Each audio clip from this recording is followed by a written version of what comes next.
Hello student, तो कैसे हो आप। तो बच्चों, आज की वीडियो में हम फिर आपके लिए कुछ न्यूमेरिकल्स लेके आए हैं जिन्हें आप अच्छे से समझिएगा और अपनी कॉपी में कीजिएगा। ठीक है, तो चलते हैं अपने आज के पहले क्वेश्चन पर। तो क्वेश्चन है बच्चों, एक तत्व का मोलर द्रव्यमान 2.7 इंटू 10⁻⁻² किलोग्राम मोल इनवर्स है। यानी कोई एलिमेंट्स है, आपको उसका मोलर द्रव्यमान यानी m दे रखा है। कितना दे रखा है? वो दे रखा है 2.7 इंटू 10⁻⁻²। तो आपने यहाँ पे क्या हुआ है, m की वैल्यू नोट कर दी कि 2.7 इंटू 10⁻² किलोग्राम प्रति मोल। अब चलते हैं क्वेश्चन में आगे। यह 405 पिकोमीटर लंबाई की भुजा वाली यह 405 पिकोमीटर लंबाई की भुजा वाली घनीय एकक कोष्ठिका बनाता है। तो यानी जो भुजा वाली यानी लंबाई, भुजा की लंबाई दे रखी है, यानी कोर की लंबाई ए दे रखा है 405 पिकोमीटर। तो आपने ए की वैल्यू लिखी 405 पिकोमीटर। ठीक है, तो आपको ये मीटर में चेंज करना है। ठीक, क्योंकि बाकी जितनी सारी वैल्यू है वो किलोग्राम यानी MKS पद्धति में दे रखी। यदि वो CGS पद्धति में होती तो आप इसको सेंटीमीटर में चेंज करते, जैसा कि हमने पहले क्वेश्चन में किया है। तो यहाँ पे देखो ऊपर किलोग्राम में दे रखी है, इसकी वैल्यू भी M की भी, तो मतलब MKS पद्धति में, इसलिए इसको हम सेंटीमीटर में ना चेंज करके मीटर में चेंज करेंगे। तो मीटर में चेंज करने के लिए क्या करेंगे भाई, सेंटीमीटर के लिए हम क्या करते थे 10 की पावर, यानी मीटर में चेंज करना है तो 10⁻⁻12 से गुणा करेंगे तो आप ये मीटर में चेंज हो जाएगी। ठीक है, तो इसको लिख सकते हैं हम 4.405 इंटू 10⁻⁻12 मीटर। अब क्वेश्चन में आगे दिया हुआ है, यदि इसका घनत्व 2.7 इंटू 10⁻³ किलोग्राम मीटर क्यूब है। ठीक है, पर मीटर क्यूब है, तो यानी घनत्व मतलब डेंसिटी यानी डी दे रखा है आपको 2.7 इंटू 10⁻³ किलोग्राम प्रति मीटर क्यूब। अब पूछा है क्वेश्चन में, तो घनीय एकक कोष्ठिका की प्रकृति क्या है। ठीक है, तो हमें क्या निकालना है, एकक कोष्ठिका की प्रकृति। तो प्रकृति निकालने के लिए आपको क्या पता होना चाहिए, जेड की वैल्यू यदि आप निकाल लो तो आराम से आप बता सकते हैं कि किस प्रकार की सेल है, यानी सेल की प्रकृति आप बता सकते हैं। तो आपको बेसिकली निकालना क्या है, इसमें जेड निकालना है। ठीक है, तो जब भी प्रकृति पूछे क्वेश्चन की तो आप जेड की वैल्यू निकाल करते हैं। तो जेड निकालने के लिए आपको फॉर्मूला पता होना चाहिए सबको। आप एक ही फॉर्मूला बता रखा आपको मैंने कि जो घनत्व वाला फॉर्मूला है D=Z इंटू M/A³ N। ठीक है, तो यही फॉर्मूला आपको यूज़ करना है। तो इसमें हमें निकालना तो जेड है, तो जेड को तो ले आएंगे नीचे और बाकी क्रॉस मल्टीप्लाई करने के बाद जो आएगा वो D की मल्टीप्लाई A³ N में करेंगे तो D into A³ into NA/M। ये बन गया आपका फॉर्मूला। अब आपको ये जेड इधर आ गया, जेड निकालना है। ठीक है, तो देखते हैं, वैल्यू रखते हैं सारी। तो D यानी घनत्व वैल्यू आपको दे रखी है, इस पर देखो 2.7 इंटू 10⁻³ तो आपने ये D की वैल्यू रखी 2.7 इंटू 10⁻³ गुणा क्वेश्चन फॉर्मूले में A³। तो A क्या है आप यहाँ पे देखो 405 इंटू 10⁻⁻12, तो आपने ये 405 इंटू 10⁻⁻12 का क्यूब कर दिया पूरा, क्योंकि फॉर्मूले में क्या है, A का क्यूब है। अब लास्ट में NA क्या होता है, अवोगाद्रो संख्या। ये सबको पता है कितनी होती है, 6.022 इंटू 10⁻23। ये थी आपकी अवोगाद्रो संख्या। तो जब इसे सोल्व करते हैं तो देखते हैं नीचे क्या था M, तो M आपकी मोलर द्रव्यमान दे रखा है क्वेश्चन के अंदर 2.7 इंटू 10⁻⁻² किलोग्राम पर मोल, यानी 2.7 इंटू 10⁻⁻²। आपने M की वैल्यू भी यहाँ पे रख दी। अब आप देखेंगे कि नीचे 2.7 है और ऊपर भी 2.7 था, तो ये 2.7 से 2.7 तो कैंसिल हो गया। ठीक है, अब ये प्रॉब्लम तो होती। अब करते हैं आगे।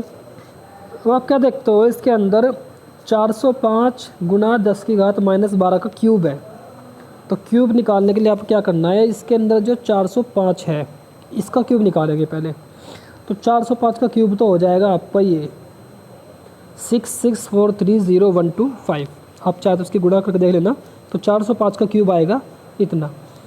ठीक है, और जो 10⁻⁻12 था इसका हो गया 12×3 36, तो 10 की पावर हो जाएगा ये -36। ठीक है, अब बचा क्या, अवोगाद्रो संख्या, उसको लिख लेते हैं इसी तरीके से। तो 6.022 इंटू 10⁻23 ऐसे रख लिया। ठीक है, अभी जो 10⁻2 है प्लस का, ये कहाँ से आया, ये जो नीचे 10⁻2 बचा था उसको ऊपर ले आए हम, तो वो हो गया प्लस के अंदर। ठीक है, तो प्लस में हमने लिख दिया इसको 10⁻2। तो अब इसे आप थोड़ा आसान करने के लिए क्या कर सकते हैं कि ये जो नंबर है आपका ये 6643, यदि इसका पॉइंट हम एक पॉइंट के बाद लगा दें, पॉइंट 6 पॉइंट यानी 6 के बाद, तो कितने नंबर पीछे आए हम, 1 2 3 4 5 6 7।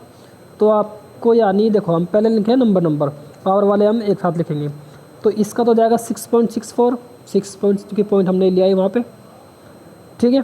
और ये 10 की पावर 7 लगा दिया हमने, क्यों, क्योंकि पॉइंट गया 7 नंबर पीछे, ठीक है। तो किसी भी नंबर के बाद में पॉइंट हमेशा होता ही है, तो इसलिए पॉइंट हम जब पीछे ले गए तो 7 पीछे चला, तो हमने 10 की पावर 7 इसमें लगा दिया। अब इसमें नंबर कहाँ है, ये नंबर है, ठीक है। तो 6.022 हमने ऐसे रख दिया, क्योंकि पावर वाली लिखेंगे अब एक साथ हम। तो 10 की पावर 7 यहाँ तक तो हो गया। अब बचा क्या, ये 10 की पावर 3 इसको लिख दिया हमने, 10 की पावर 23 ये था, इसको लिख दिया, और 10 की पावर 2 इसको लिख दिया, और 10 की पावर -36 ये वाली वैल्यू थी, इसको लिख दिया ऐसे ही। तो सारी पावर वाली हमने एक साथ लिख दी और नंबर वाले एक साथ लिख दिए। अब तुम्हें क्या करना है, अब देखना है कि जब हम ऊपर वाले यानी 6.64 की गुना करेंगे 6.022 में, तो वो आ जाएगा 39.99। आप गुणा कर लेना इसकी।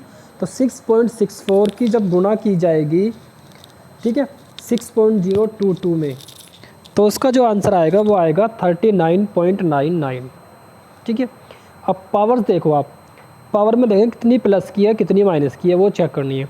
तो प्लस की देखते हैं पहले, 7 और 10, 7 और 3 10 और 23, 10 33 हो गया, और 2 प्लस की है, यानी टोटल 35 है प्लस का। तो 10 की पावर हमने कर दी 35 प्लस की, और 36 है माइनस की, तो 10 की पावर माइनस की 36 ऐसी रखा, ठीक है। अब हम क्या करते हैं, यदि इस पॉइंट को एक पॉइंट पहले ले आए, और यानी 39 पॉइंट था, इस पॉइंट को हमने एक पॉइंट पहले ले आए, और ठीक है। तो एक पॉइंट पीछे आने के बाद ये तो हो जाएगा 3.99। अब देखते हैं वहाँ क्या बचा था, 10 की पावर 35 था, और ये 10 की पावर 36 था माइनस का, ठीक है। तो ये हो जाएगा 10 की पावर -1, एक बचेगा। तो ये जेड निकल के आएगा यहाँ से, ये हो जाएगा आपका 3.999, इतना हो जाएगा। तो ये लगभग किसके बराबर है, 4 के। तो जो जेड आया आपके लगभग 4 आया पूरा, ठीक है। तो 4 जब जेड की वैल्यू आपकी निकल जाती है, तो यूनिट सेल ऐसी कौन सी होती है जिसमें जेड की वैल्यू 4 होती है, ठीक है। तो FCC सबको पता है, फेस सेंटर्ड यूनिट सेल जो होती है वो। तो इस प्रकार जो एक कोष्ठिका की प्रकृति है वो क्या है, FCC प्रकार की है, ठीक है। तो ये था इसका आंसर। तो कोष्ठिका की प्रकृति हमने निकाल दी, वो FCC है, उसमें परमाणु की संख्या 4 है। तो इस तरीके से ये न्यूमेरिकल आपको करना है, ठीक है। अब चलते हैं अपने आज के दूसरे न्यूमेरिकल पे। तो दूसरा न्यूमेरिकल्स देखते हैं आज का। क्वेश्चन है कि चांदी का क्रिस्टलीकरण FCC जालक में होता है। तो FCC जालक दे रखा है आपको, इसका मतलब FCC के लिए जेड की वैल्यू कितनी होती है, 4। अभी पीछे क्वेश्चन में हमने FCC निकाला था, तो जेड की वैल्यू तो हो गई 4। अब देखते हैं क्वेश्चन, यदि इसकी कोष्ठिका के कोरों की लंबाई इतनी है, यानी कोर की लंबाई इतनी दे दी आपको 4.07 × 10 की पावर -8 सेंटीमीटर, यानी आपको ए की वैल्यू दे दी 4.07 × 10 की पावर -8 सेंटीमीटर। देखो पहले ही सेंटीमीटर में दिए, तो हमें कुछ चेंज नहीं करना है। अब तथा इसका घनत्व 10.5 ग्राम सेंटीमीटर क्यूब हो, यानी घनत्व मतलब डी दे दिया आपको 10.5 ग्राम पर सेंटीमीटर क्यूब, ठीक है। अब पूछा क्या है, चांदी का परमाणुविक द्रव्यमान, यानी M होता है परमाणु द्रव्यमान, तो M आपको निकालना है। और आपको Na होता है, सबको पता है, अवोगाद्रो संख्या है 6.022 × 10 की पावर 23, यह आपको पता है। तो इसमें A, D, M, Na, Z सब तो आप फॉर्मूला यूज़ करेंगे वही। तो D = Z × M / A³ × Na, इस फॉर्मूले को यूज़ करना है। तो हमें निकालना होता है M इस क्वेश्चन में। तो M निकालने के लिए क्रॉस मल्टीप्लाई जब करेंगे तो M तो आ जाएगा इधर, बाकी इन सब की आपस में गुणा हो जाएगी। तो D × A³ × Na, ऊपर Z था वो नीचे पहुंच जाएगा, ठीक है, / Z। तो ये फॉर्मूला आपका बन के तैयार हो गया। अब इसमें आपको हम M आसानी से निकाल सकते हैं, सभी की वैल्यू पुट करके। तो एक एक करके वैल्यू रखते हैं। तो सबसे पहले देखते हैं फॉर्मूले के हिसाब से डी की वैल्यू। ठीक है, तो डी क्या दे रखा है क्वेश्चन में आपको, वो 10.5, तो आपने डी की वैल्यू रखी 10.5। अगला क्वेश्चन में क्या दे रखा है आपको, ए क्यूब। तो ए क्यूब, ए की वैल्यू आपको दे रखी क्वेश्चन में 4.07 10⁻⁻⁸, इसका पूरे का क्यूब कर दिया हमने। ठीक है, तो क्यूब करने के बाद अगले क्वेश्चन में क्या है, एन ए। तो एन ए होता है 6.022 इंटू 10⁻23 और अपॉन जेड। जेड क्वेश्चन में कितना था आपका 4, तो आपने एन जेड की वैल्यू रखी 4। अब वैल्यू रखने के बाद अब देखना है कौन सी किससे कट सकती है कितनी। ठीक है, तो जो 4 है जिसको 2 से काटे तो 2 दूनी 4, 2 आ गया। और 2 से जब इसको काटेंगे 6.022 को तो आपका आएगा 3.011। ठीक है, अब ये जो 2 बचा, इस 2 से हमने काट दिया इस 10.5 को भी, ये हो जाएगा 5.25 यानी 5.25। ठीक है, इतना कट गया।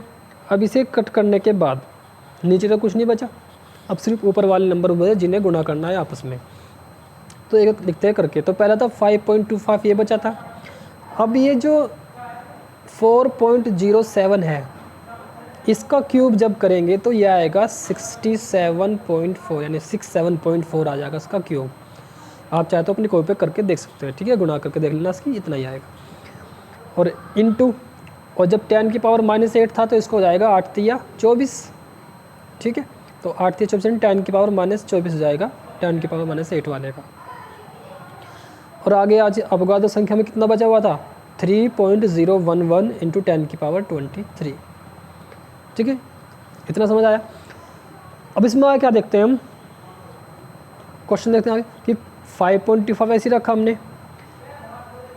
जितनी सारी वैल्यू है नंबर उनको एक साथ रख लेते हैं, पावर वाली को अलग कर लेते हैं। तो 5.25 तो ये था, 67.4 रख लिया, और ये 10⁻⁻24 इसको ले जाएंगे बाद में। तो पहले 3.011 इसको भी रख लिया, तो तीनों की गुना करेंगे आपस में, और 10⁻⁻1 बचेगा। वो क्यों, क्योंकि 10⁻⁻24 था और ये था 23 प्लस का।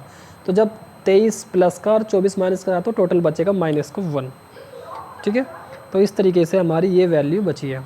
अब आप जब 5.25 की गुणा 67.4 और 3.011 में करेंगे तो आपका जो आंसर आएगा वो आएगा 1065.44।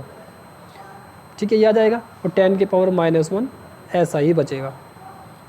अब इसमें आपको क्या करना है, इस पॉइंट को यदि देखो 10⁻⁻1 है, इसे ख़त्म करने के लिए एक पॉइंट हम पीछे चल सकते हैं। और तो जब एक पॉइंट पीछे करेंगे यहाँ से यहाँ पे, और ठीक है, तो ये हो जाएगा 106.544, और 10⁻⁻1 था वो ख़त्म हो गया।